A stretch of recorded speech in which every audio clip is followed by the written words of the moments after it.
ஒரு நண்பர் அவசரமாக என்கிட்ட ஓடி வந்தார். அப்புறம் சொன்னார், என்னால் நம்பவே முடியல சார், என் பையனை அப்படி அப்படின்னு சொல்லி ஆச்சரியப்பட்டார். உங்கள் பையன் அப்படி என்ன தான் செஞ்சுட்டான் அப்படின்னு கேட்டேன். என்னால் முடியாத ஒரு காரியத்தை அவன் செஞ்சுட்டான் சார் அப்படின்னார். அது என்னன்னு தான் சொல்லுங்களேன். என்ன 5வது வகுப்பில் அவன் ஒரே தடவையில் தேறிட்டான் சார், அதாவது ஒரே அட்டம்ப்டில் பாஸ் ஆகிருக்கான் அப்படின்னார் மூச்சு வாங்க. கஷ்டப்பட்டு பரீட்சை எழுதுனது அவன், இவருக்கு ஏன் மூச்சு வாங்குது? நம்மால் செய்ய முடியாத ஒரு காரியத்தை இன்னொருத்தர் செய்யும் பொழுது அது நமக்கு ஆச்சரியமாக இருக்குது. சர்க்கஸ் பார்க்குறோம், ஒருத்தர் அந்த இடத்துல தொங்குறார், அது நமக்கு ஆச்சரியம். ஏன்னா அது நம்மால் முடியாத காரியம். நம்மால் முடியாத ஒன்றை அடுத்தவர் எளிதாக செய்யும் பொழுது நாம் மருள்வது இயற்கை. இதை தான் தொல்காப்பியம் மருட்கை அப்படின்னு சொல்லுது. இந்த வியப்பு இருக்குதே, இது 4 வகையில் ஏற்படுறதாக தொல்காப்பியம் சொல்லுது. அது என்ன 4 வகை? முதல் வகை எப்படின்னா புதுமையான அரிய செயல்களை செய்கிறது. 2வது வகை என்னென்னா பெரும் செயல்களை செய்கிறது. 3வது வகை என்னென்னா மிக நுட்பமான செயல்களை செய்கிறது. 4வது வகை என்னென்னா ஆக்கம் தரும் செயல்களை செய்கிறது. புதுமை, பெருமை, சிறுமை, ஆக்கமோடு மதினம் சாலா மருட்கை 4 அப்படிங்கிறது தொல்காப்பியம். இன்றைக்கி விஞ்ஞானம் புதுசு புதுசாக எதையோ கண்டுபிடிக்குது. ஆரம்பத்தில் அது ஆச்சரியமாக இருக்குது, அப்புறம் அது நமக்கு பழகி போடுது. வானொலி பெட்டி புதுசாக வந்தப்போ ஒரு பெட்டி பேசுதுங்கிறது எவ்வளோ பெரிய ஆச்சரியம். இப்போ யாரும் அதை ஆச்சரியமாக பார்க்குறதில்ல. மதினம் சாலா மருட்கை அப்படின்னு ஒரு சொற்றொடர் வருது பாருங்கள், அதில் கருத்தாழம் உண்டு. எதை பற்றியும் போதுமான அளவு புரிந்து கொள்ளாத போது ஒருத்தர் ஆச்சரியப்படுறார். புரிந்து கொண்ட பிறகு ஆச்சரியம் மறைஞ்சு போடுது. மிக நுட்பமான செயல்களும் நம்ம ஆச்சரியப்பட வைக்கும்.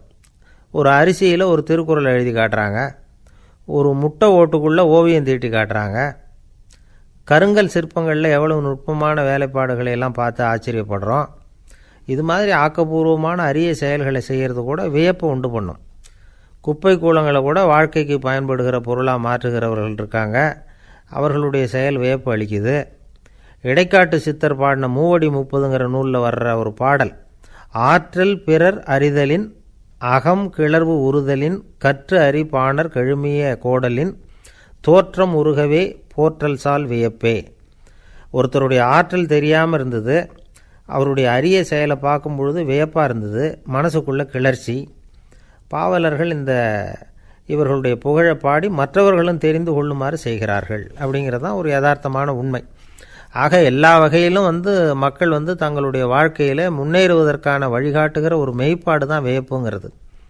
இந்த காலத்தில் நம்ம எப்படியெல்லாம் ஆச்சரியப்பட வைக்கிறாங்க. ஒரு ஆளை பிடிச்சி ஜெயிலில் கொண்டு வந்தாங்க. ஜெயில் அதிகாரி அவனை ரொம்ப ஆச்சரியமாக பார்த்தாரான்.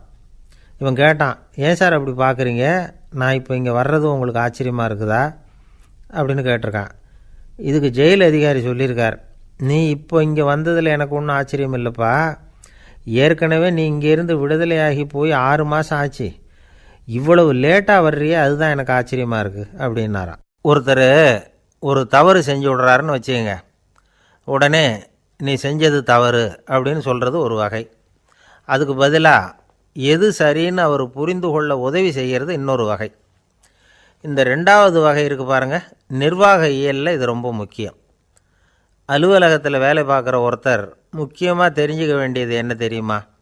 சக ஊழியர்கள்கிட்ட எப்படி பழகணும், மேலதிகாரிகள்கிட்ட எப்படி பழகணும், தனக்கு கீழே வேலை செய்கிறவங்கக்கிட்ட எப்படி பழகணும், வாடிக்கையாளர்கள்கிட்ட எப்படி பழகணும், இவங்க எல்லார்கிட்டையும் செம்மையான உறவை ஏற்படுத்திக்கிறது எப்படி, இதையெல்லாம் சொல்லிக் கொடுக்குற பாடம் தான் இன்டர் பர்சனல் ஸ்கில், திறமையான உறவு அப்படிங்கிறது.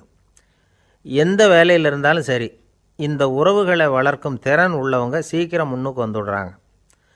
மற்றவங்க கிட்ட உறவை பலப்படுத்திக்கிறது எப்படி அப்படின்னு தெரிஞ்சுக்கிட்டோம்னா எந்த ஒரு தடையையும் சுலபமாக தாண்டி செய்கிற தொழிலில் முன்னுக்கு வந்துடலாம். ஹார்வர்டு பல்கலைக்கழகத்தில் ஒரு கணக்கெடுப்பு பண்ணி பார்த்தாங்களாம்.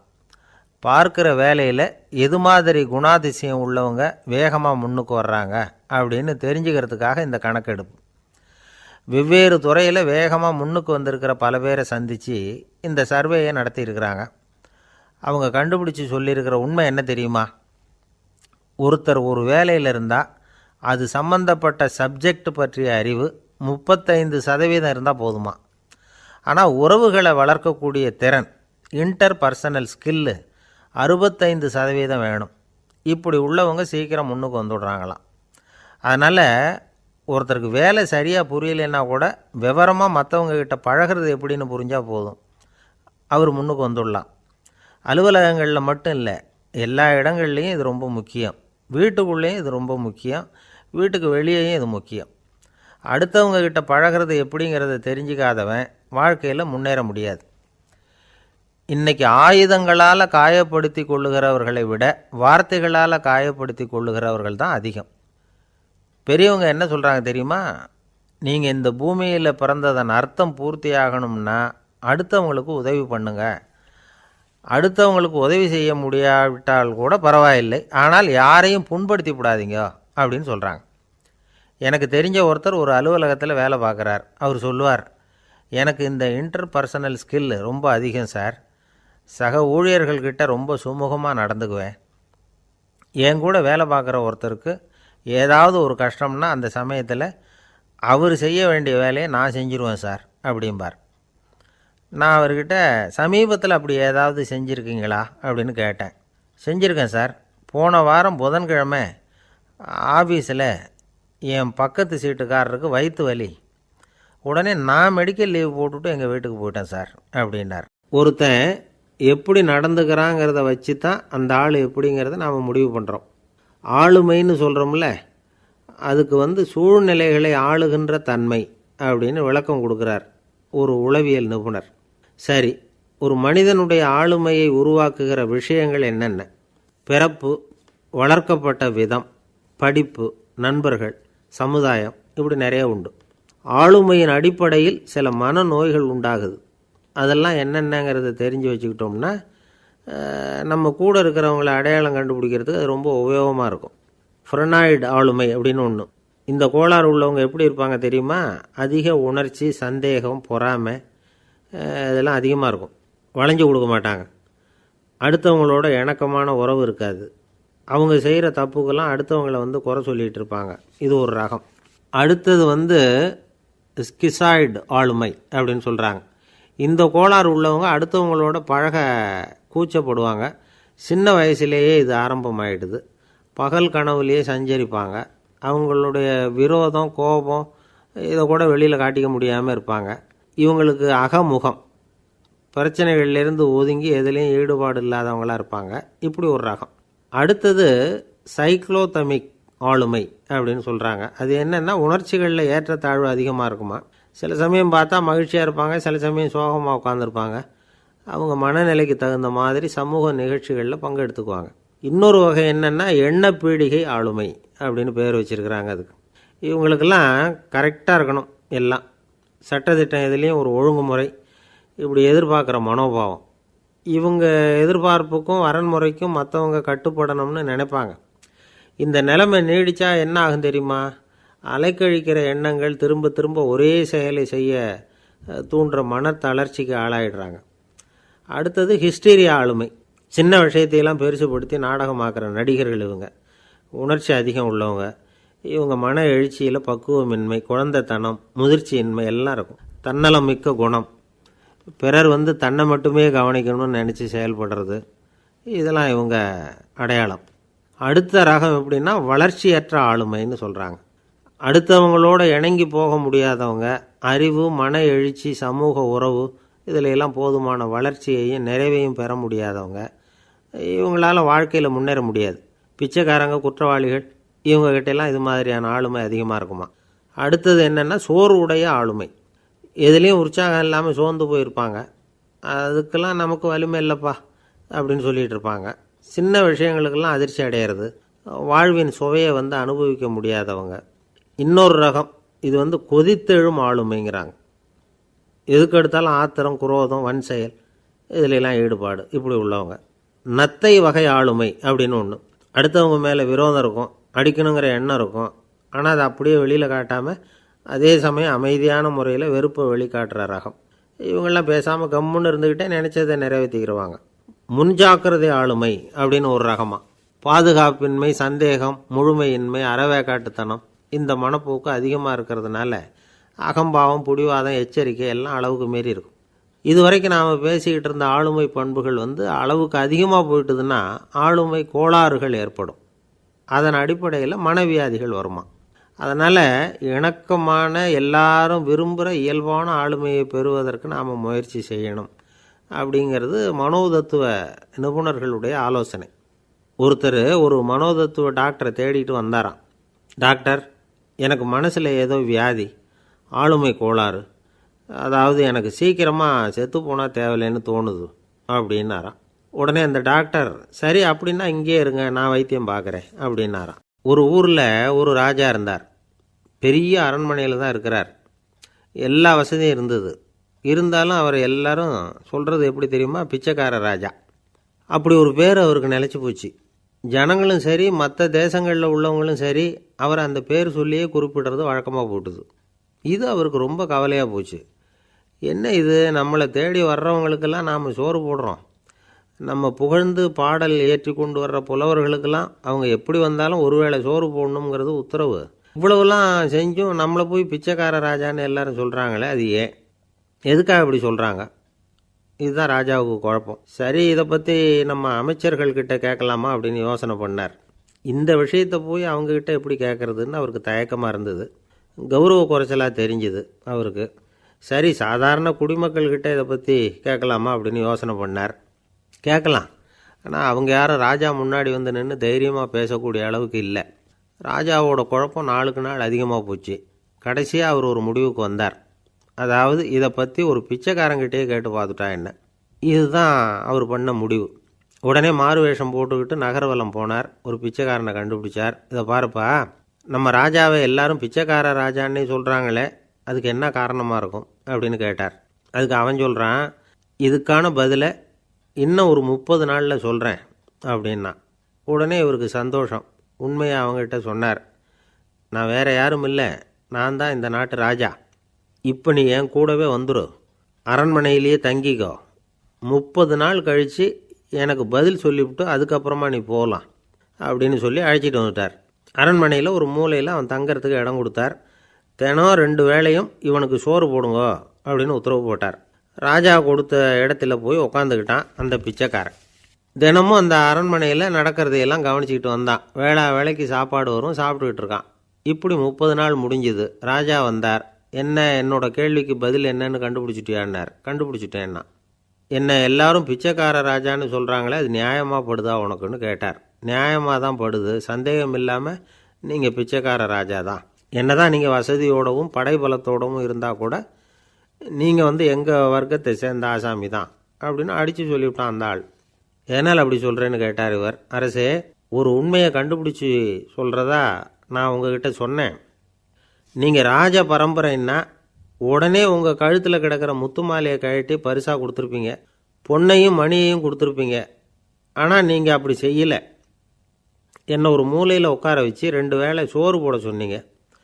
உங்களை தேடி யார் வந்தாலும், யார் பாராட்டி பேசினாலும் அல்லது பிரச்சனைகளை சொன்னாலும் நீங்கள் செய்கிற ஒரே காரியம் சோறு போடுறது தான். பிச்சைக்காரனுக்கு சோறு மட்டும்தான் உலகம். உங்கள் விஷயத்துலேயும் நீங்கள் அப்படி தான் நினைக்கிறதாக தெரியுது. நல்லா கவனிங்க. எந்த ஒரு பிரச்சனைக்கும் சோறு தான் முடிவுன்னு நினைக்கிறீங்க பாருங்கள்.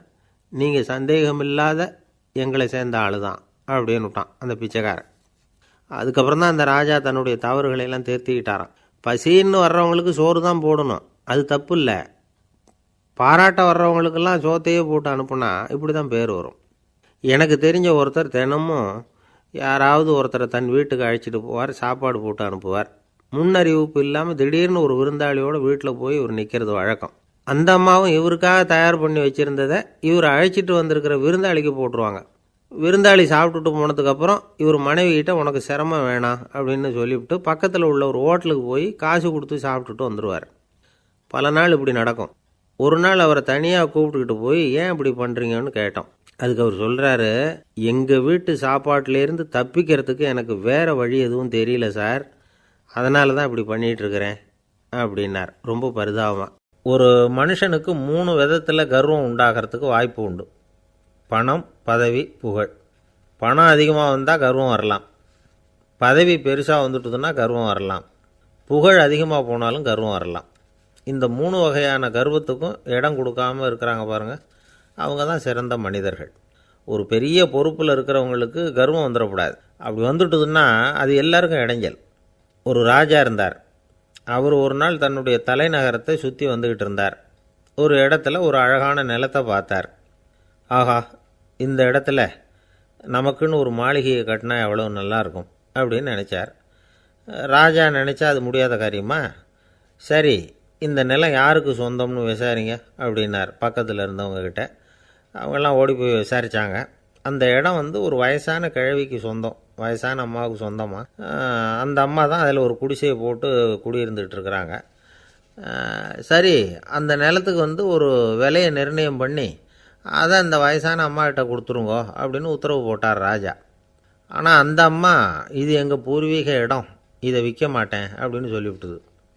சரி, 2 பங்கு விலை கொடுக்குறோம்னு சொல்லி பாருங்க அப்படின்னாங்க. அப்படியே சொன்னாங்க அரண்மனை ஆட்கள். அதுக்கும் சம்மதிக்கலை அந்த அம்மா. இதை கேள்விப்பட்டதும் ராஜாவுக்கு கோபம் வந்துட்டுது. தன்னுடைய ஆளுங்களை கூப்பிட்டார். போய் அந்த குடிசையை பிரித்து எறிங்க, காசெல்லாம் ஒன்றும் கொடுக்காதீங்க அப்படின்னு கத்தினார். அவ்வளோதான். அடுத்த நிமிஷம் அரண்மனை ஆசாமிகள் போனாங்க, குடிசையை பிரித்து எரிஞ்சாங்க. அந்த வயசான அம்மா இருக்குது, அதுவும் அந்த இடத்த விட்டு துரத்தி விட்டாங்க. அந்த இடத்துல ஒரு அரச மாளிகையை கட்டி முடிச்சிட்டாங்க. அந்த வயசான அம்மா பாவம், ராஜாவே இப்படி பண்ணால் யார்கிட்ட போய் முறையிட முடியும்? ஒரு ஞானி இருந்தார், அவர்கிட்ட போய் சொன்னாங்க. அவர் இவங்க சொன்னதை கேட்டு மனசில் வச்சுக்கிட்டார். ஒரு நாள் அந்த ராஜாவே இந்த ஞானியை கூப்பிட்டார். புதுசாக ஒரு மாளிகை கட்டியிருக்கிறேன், வந்து பாருங்கன்னு. சரின்னு சொல்லி இந்த பெரியவர் ஒரு நாள் அந்த மாளிகைக்கு போனார். சும்மா போகல, ஒரு கழுதையையும் ஓட்டிகிட்டு போனார். கொஞ்சம் சாக்குகள், வெத்து சாக்கு, அதையும் எடுத்து கழுதை முதுகில் போட்டு கழுதையை ஓட்டிகிட்டு போகிறார். ராஜா பார்த்தார். அவருக்கு இது ஆச்சரியமாக இருந்தது. என்ன இது, மாளிகைக்கு வந்துட்டு போங்கன்னு கூப்பிட்டா கழுதை சாக்கு இதெல்லாம் கொண்டு வராரே, ஒன்றும் புரியலையேன்னு நினச்சார். எதுக்காக இதெல்லாம்னு கேட்டார். அரசருடைய தோட்டத்திலேருந்து கொஞ்சம் மண் எடுத்துகிட்டு போகிறதுக்கு ஆசைப்படுறேன், அதுக்கு நீங்கள் அனுமதி கொடுக்கணும் அப்படின்னாரு இவர். இது என்ன வேடிக்கையான கோரிக்கையாக இருக்குது அப்படின்னு நினச்சார் ராஜா. இருந்தாலும் மண் தானே கேட்குறாரு, எடுத்துகிட்டு போகட்டுமே அப்படின்னு நினச்சார். சரின்னு அனுமதி கொடுத்தார். அந்த பெரியவர் தோட்டத்துக்கு போனார், மண்ணை வெட்டினார், சாக்கில் போட்டு நிரப்புனார். ராஜாவை கொஞ்சம் கிட்ட வாங்கன்னு கூப்பிட்டார். இந்த மண் மூட்டையை தூக்கி கழுதையோட முதுகில் வைக்கணும், கொஞ்சம் உதவி பண்ணுங்கன்னார். ஓ, பண்ணுறேனே அப்படின்னு சொல்லி ராஜா கிட்ட போனார். மூட்டையை தூக்கி பார்க்குறாரு, முடியல, திணறி போயிட்டார். இப்போ அந்த ஞானி பேசினாராம். அரசே, இந்த ஒரு சாக்கு மண்ணையே உங்களால் தூக்க முடியல, அந்த கிழவிகிட்ட இருந்து அந்த அக்கிரமமாக அபகரித்த இந்த தோட்டம் பூராவையும் சுமக்கணும்னு ஆசைப்படுறீங்களே, அது உங்களால் முடியுமா அப்படின்னு கேட்டாராம். ராஜா யோசனை பண்ண ஆரம்பித்தார். தன்னுடைய செயலுக்காக வருத்தப்பட்டாராம்.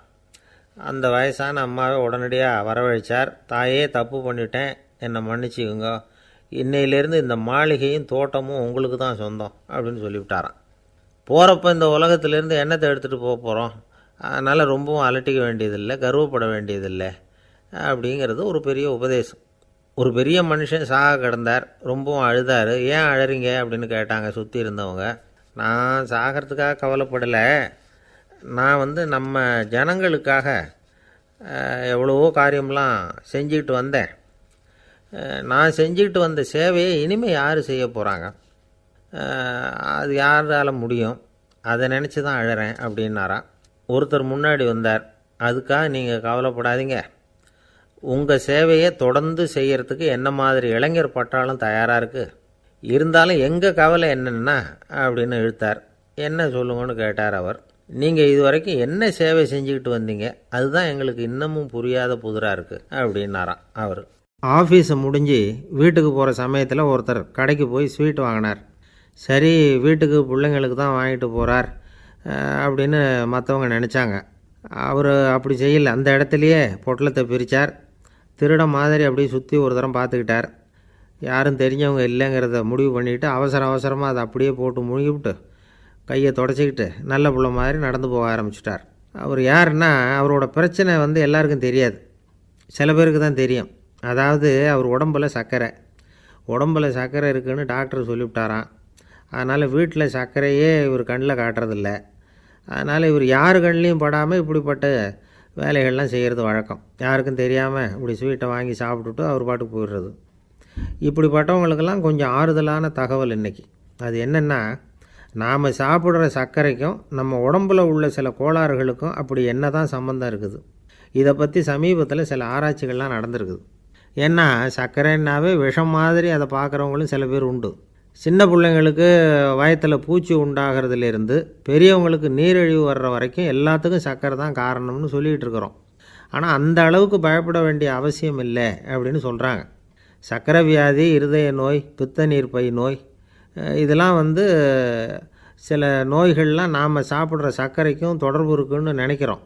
ஆனால் அப்படி சம்பந்தம் உண்டுங்கிறதுக்கு போதுமான அளவுக்கு ஆதாரம் இல்லை அப்படிங்கிறாங்க ஆராய்ச்சியாளர்கள். ஒரே ஒரு சம்பந்தம் தான் உறுதியாக இருக்குதான். அதுவும் இந்த பல் சிதைவு அப்படின்னு இருக்கு இல்லையா, அந்த சர்க்கரை சாப்பிட்றதுக்கும் இந்த பல் சிதைவுக்கும் சம்பந்தம் இருக்குது அப்படிங்கிறத மட்டும் உறுதியாக சொல்கிறாங்க. சர்க்கரைன்னா நாம் சாப்பிட்ற ஜீனி மட்டும் இல்லை, பழம், காய்கறி, பால், தேன், இப்படி எல்லாத்துலேயும் அது இருக்குது. கேரட்டு கொடுக்குற சத்தில் 88% சர்க்கரை, ஆப்பிள் கொடுக்குற சக்தியில் 95% சர்க்கரை. இது ஜீனி சர்க்கரை, இது ஆப்பிள் சர்க்கரை அப்படிங்கிற வித்தியாசம்லாம் உடம்புக்கு கிடையாது. ரெண்டுமே உடனடியாக சக்தி கொடுக்குது. ஒரு ஸ்பூன் சர்க்கரையில் 16 கலோரி தான் சத்து இருக்குது. அதிகமாக சர்க்கரை சாப்பிட்டா நீரிழிவு வந்துருங்கிறது தப்பான ஒரு அபிப்பிராயம். டயபெட்டிஸுங்கிறது ஒரு மெட்டபாலிக் டிஸார்டர், அவ்வளவுதான். அதாவது நாம் சாப்பிட்ற சர்க்கரையை நம்ம உடம்பு திறமையாக உபயோகப்படுத்திக்க முடியல அப்படின்னு அர்த்தம். அதனால தான் அதிகமாக இனிப்பு வேணாம்னு சொல்கிறோம். ஏற்கனவே உடம்பால் முடியாத ஒன்றை மறுபடியும் அது தலையில் சுமத்தி அதிகமாக வேலை வாங்க வேணாமே அப்படிங்கிறதுக்காக தான். ஆகாரத்தில் அதிகமாக சர்க்கரை இருந்தால் அதனால் உடனே சர்க்கரை வியாதி வந்துடும்ங்கிறதுக்கு விஞ்ஞான ரீதியாக போதுமான ஆதாரம் இல்லை. அதனால் எப்போவாவது அதிகமாக ஸ்வீட்டு சாப்பிட்டுட்டா ஐயோ அதிகமாக சாப்பிட்டோமோ என்ன பண்ண போகுது தெரியலையே அப்படின்னு நினச்சி மனசை போட்டு குழப்பிக்க வேண்டியதில்லை. பொதுவாக எதுவுமே அதிகமாக வேண்டாம், எல்லாம் சீராக இருந்தால் போதும். நீரிழிவுங்கிறது புதுசாக வந்துட்ட ஒரு நோய் இல்லை, ரொம்ப காலமாகவே இருக்கிற ஒன்று தான். நம்ம முன்னோர்கள் இதை மதுமேகம் அப்படின்னு சொல்லுவாங்க. அதை கட்டுப்படுத்துறதுக்கு அவங்களே சில வழிமுறையை சொல்லி வச்சுருக்கிறாங்க. அது என்னென்னா வேறு ஒன்றும் இல்லை, இந்த பாவக்காய், முள்ளங்கி, அருகம்புல், அவ்வளவுதான். வெள்ளை முள்ளங்கி இருக்குல்ல, அதை வாரத்துக்கு 3 நாள் சாப்பிட்டுக்கிட்டு வாங்க. நூலுக்கோல் ரொம்ப நல்லது.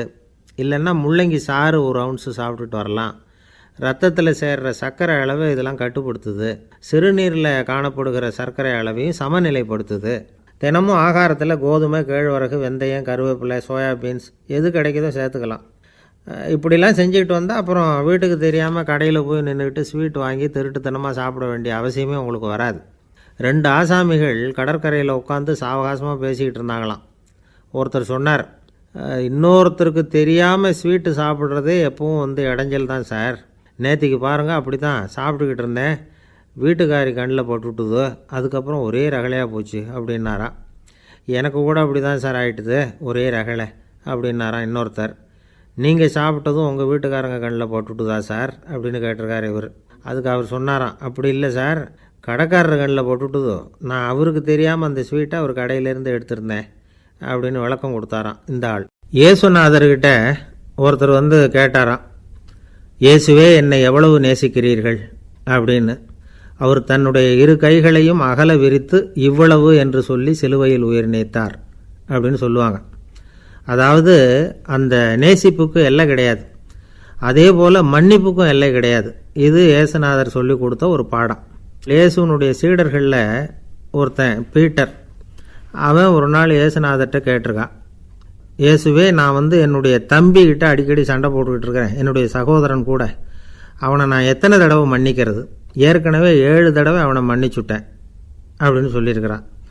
அப்போது இயேசு சொன்னாராம், மன்னிக்கிறதுக்கு எத்தனை தடவைங்கிற கணக்கெல்லாம் கிடையாது, எத்தனை தடவை உன்னுடைய சகோதரன் உன்னை கோபப்படுத்துகிறானோ அத்தனை தடவை நீ மன்னிக்கிறதுக்கும் தயாராக இருக்கணும், அதுதான் அப்படின்னு சொன்னாராம். அப்போ இவனுக்கு ஒன்றும் புரியல, இது என்ன அவன் தப்பு பண்ணிக்கிட்டே இருப்பான், நாம் மன்னிச்சுக்கிட்டே இருக்கிறதா அப்படிங்கிறது மாதிரி குழப்பமாக இருந்திருக்கிறான். அப்போது இயேசுநாதர் தன்னுடைய சீடன் பீட்டர்கிட்ட ஒரு கதை சொன்னாராம். அந்த கதை இன்றைக்கு நாம் எல்லாரும் சிந்தித்து பார்க்க வேண்டிய ஒரு கதை. அதாவது மன்னிப்பை விரும்புகிறவர்கள் மன்னிக்கவும் தயாராக இருக்க வேண்டும் அப்படிங்கிறது தான் அந்த கதையினுடைய தத்துவம். அந்த இயேசுநாதர் சொன்ன கதை என்னென்னா, ஒரு மன்னர் இருந்தார். அவர் ஒரு நாள் அரண்மனையில் உட்காந்து கணக்கு வழக்குகள்லாம் பார்த்துக்கிட்டு இருந்தார். நம்ம அரண்மனையிலேருந்து யார் யார் அரசாங்க கடன் வாங்கியிருக்கிறாங்க, யார் யார் திருப்பி செலுத்தியிருக்கிறாங்க அப்படிங்கிற விவரத்தையெல்லாம் பார்த்துக்கிட்டு இருந்தார். அப்போ தான் புரிஞ்சுது, அந்த அரண்மனையில் வேலை செய்கிற ஒருத்தனே அரசாங்க கடன் வாங்கியிருக்கிறான். எவ்வளவு? 10,000 பொற்காசுகள் வாங்கியிருக்கான் கடன். இந்த 10,000 பொற்காசுகளை திருப்பி செலுத்தலை அரசாங்கத்துக்கு. இது மன்னர் கவனத்துக்கு வந்தது. உடனே நம்ம அரண்மனையில் இருக்கிறவனே அரசு கடன் வாங்கி திருப்பி செலுத்தாமல் இருக்கான், அவனை கூப்பிட்டு வாங்கன்னு சொல்லி கூப்பிட்டுட்டு வந்தாங்களாம். விசாரிச்சிருக்கிறாங்க. என்னப்பா நீ எவ்வளோ ஒன்று? ஆமாங்க 10,000 பொற்காசுகள் வாங்கியிருக்கிறேன், இன்னும் திருப்பி கட்டலைன்றிருக்கான். உடனே அவர் மன்னர் சொல்லியிருக்கிறார், நம்ம சட்டத்திட்டப்படி நீ உடனே பணத்தை திருப்பி கட்டிடு. அப்படி உன்னால் கட்ட முடியலன்னா உன்னுடைய வீடு வாசல் சொத்து சுகம் எல்லாத்தையும் விற்று அந்த பணத்தை அரசு கருவூலத்தில் சேர்த்துக்கிறதுக்கு நானே ஏற்பாடு பண்ணிடுறேன் அப்படின்னு அந்த மன்னர் சொன்னாராம். இவன் அப்படியே அதிர்ச்சி ஆகிட்டான். அப்படியே பொத்துன்னு காலில் விழுந்தானா. மன்னா என்னை மன்னிச்சுங்க, என்னால் முடியல, எனக்கு மன்னிப்பு கொடுங்க அப்படின்ட்டுருக்கான். உடனே அவர் எழுந்திரிச்சு, சரி நீ மன்னிப்பு கேட்டுவிட்டேன், அதனால் உன்னை மன்னிக்கிறேன், நீ பணம் கட்ட வேண்டாம் அப்படின்னு சொல்லி அந்த மன்னர் அவனை விட்டுட்டாராம். பணத்தையும் தள்ளுபடி பண்ணிட்டார், நீ திருப்பி கட்ட வேண்டான்னு. இவனுக்கு ரொம்ப மகிழ்ச்சி. அதனால் ரொம்ப உல்லாசமாக வந்துகிட்டு இருக்கிறான். தெருவில் வந்துக்கிட்டு இருக்கிறப்ப இவங்கிட்ட கடன் வாங்கின ஒருத்தன் எதுக்கு வந்துக்கிட்டு இருக்கான். அவன் இவங்கிட்ட ஒரு 100 பொற்காசுகள் கடன் வாங்கியிருக்கான். அவன் வந்தான். இவன் போய் அவன் சாட்டையாக பிடிச்சிக்கிட்டான், நீ எப்படா என் கடனை திருப்பி கொடுக்க போகிறேன்னு. அவன் இப்போ முடியல, கொஞ்சம் பொறுத்துக்கா, அப்புறம் தரேன் இருக்கான். அதெல்லாம் முடியாது, நீ கொடுத்து தான் ஆகணும் அப்படின்னு இவன் புடிவமாக சொல்கிறான். இப்போ நிலைமையை பாருங்கள். இவன் ஏற்கனவே 10,000 பொற்காசுகள் அரசாங்கத்தில் கடன் வாங்கினா அதுக்கு மன்னிச்சு விட்டுட்டார் இவனை. ஆனால் இவன் இன்னொருத்தனை மன்னிக்கிறதுக்கு தயாராக இல்லை. இவங்கிட்ட கடன் வாங்கின இன்னொருத்தன் 10 பொற்காசுகள், அவனை மன்னிக்க தயாராக இல்லை. இந்த காலத்து புள்ள ஒருத்தன் தன்னோட அப்பாவை பார்த்து சொன்னான், அப்பா நான் உனக்கு உதவி செய்யலாம்னு நினைக்கிறேன், என்ன உதவி செய்யணும்னு சொல்லு அப்படின்னா. நீ சும்மா இருந்தால் அதுவே எனக்கு செய்கிற பெரிய உதவிடா அப்படின்னார் அப்பா. சும்மா இருக்கிறதும் ஒரு உதவி தான், அது மாதிரி மௌனமும் ஒரு சமூக சேவை தான் அப்படிங்கிறார் காஞ்சி பெரியவர். நமக்கு 5 புலன்கள் இருக்குது, மெய் வாய் கண் மூக்கு செவி. இந்த 5லேயும் அதிகப்படியான வேலை எதுக்குன்னு நினைக்கிறீங்க? வாய்க்கு தான். ஏன்னா அதுக்கு 2 வேலை. இப்போ கண்ணுக்கு பார்க்குறது மட்டும்தான் வேலை, காதுக்கு கேட்குறது மட்டும்தான் வேலை, மூக்குக்கு வாசனை அறியறது தான் வேலை, உடம்புக்கு உணர்றது மட்டும்தான் வேலை. ஆனால் வாய் அப்படி இல்லை, அதுக்கு 2 வேலை. சாப்பிட்றதும் அதுதான், பேசுகிறதும் அதுதான். அதாவது வாய் ஒன்று தான் கர்மேந்திரியமாகவும் இருக்குது, ஞானேந்திரியமாகவும் இருக்குது அப்படின்னு சொல்லுவாங்க.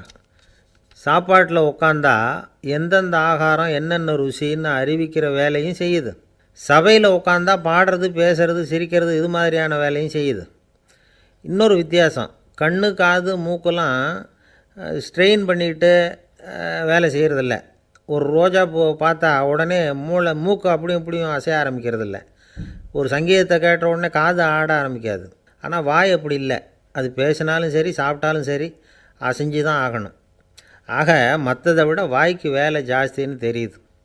சாப்பிட்றது பேசுறது அப்படின்னு 2 காரியம் அதுக்கு. இப்படி 2 காரியம் இருக்கிறதுனால அது 2ஐயும் பாதியாக குறைச்சிக்கணுங்கிறது கடவுள் அபிப்பிராயமாக இருக்கணும் அப்படிங்கிறார் காஞ்சி பெரியவர். ஆனால் இப்போ நாம் அப்படியே நடந்துக்கிறோம், அதுக்கு நேர்மாறாக நடந்துக்கிறோம். நாம் சாப்பிட்றதும் அதிகம், பேசுகிறதும் அதிகம், 2 வேலையையும் தேவைக்கு அதிகமாகவே செய்கிறோம். வாய் தான் ரொம்ப ஓவர் ஒர்க்குடு. அதுக்கு ஓய்வு கொடுத்தா உடம்பும் நல்லாயிருக்கும், உலகமும் நல்லாயிருக்கும். மௌன விரதம் இருக்கிறதெல்லாம் எதுக்காக நினைக்கிறீங்க? இதுக்காக தான். இந்த காலத்தில் மௌனமாக இருக்கிறவங்கெல்லாம் மகத்தான தொண்டு செய்கிறாங்க அப்படின்னு தான் சொல்லணும். சத்தம் அதிகமாக போய் தான் சவுண்டு பொல்யூஷன் வருது. அது மட்டும் இல்லை, மௌனமாக இருந்தால் சண்டை சச்சரவே வராது. மௌனம் கலக நாஸ்தி. ஆக இதுவும் ஒரு சமூக சேவை தான். நமக்கு தான் வாய் இருக்குதேங்கிறதுக்காக வசமாக சாப்பிட்றதும் தப்பு, வளவளன்னு பேசுகிறதும் தப்பு. ஒரு கருத்தை சொல்கிறதுக்கு ஒரே ஒரு சொல்லு போதும் அப்படின்னு இருக்கும்பொழுது 2 சொற்களை செலவு பண்ணாதே. எவ்வளவு சொன்னாலும் அதனால் ஒரு பயனும் விளையாது அப்படின்னு தெரிய வருமேயானால் அந்த ஒரு சொல்லையும் விரயம் பண்ணாதே அப்படிங்கிறார் ஒரு அறிஞர். எல்லா குணங்கள்லேயும் மௌனம்தான் சிறந்தது அப்படிங்கிறார் ஒருத்தர். மௌனமாக இருக்கிறது மூலமாக மற்றவர்கள் குறைகளை நம்மால் தெரிஞ்சிக்க முடியும். அதே சமயத்தில் நம்மக்கிட்ட இருக்கிற குறைகளை மற்றவங்களுக்கு தெரியாமல் மறைச்சிக்கவும் முடியுங்கிறார் அவர். உண்மைதானே? ஒரு பெரிய மேடை பேச்சாளர், பொது வாழ்க்கையில் 25 வருஷ காலமாக ஈடுபட்டிருக்கிறவர். அவர் மனைவி ஒரு நாள் சொன்னாங்க, எங்கள் வீட்டுக்காரர் 25 வருஷ காலமாக பொது வாழ்வில் ஈடுபட்டிருந்தா கூட இந்த மாதம் 10ஆம் தேதியிலிருந்து தான் மக்களுக்கு சேவை செய்ய ஆரம்பிச்சிருக்கார் அப்படின்னு நாங்கள் ரொம்ப பெருமையாக. 10ஆம் தேதிக்கு அப்படி என்ன விசேஷம் அப்படின்னு கேட்டோம். அன்னையிலேருந்து தான் அவர் மேடையில் பேசுகிறத நிறுத்த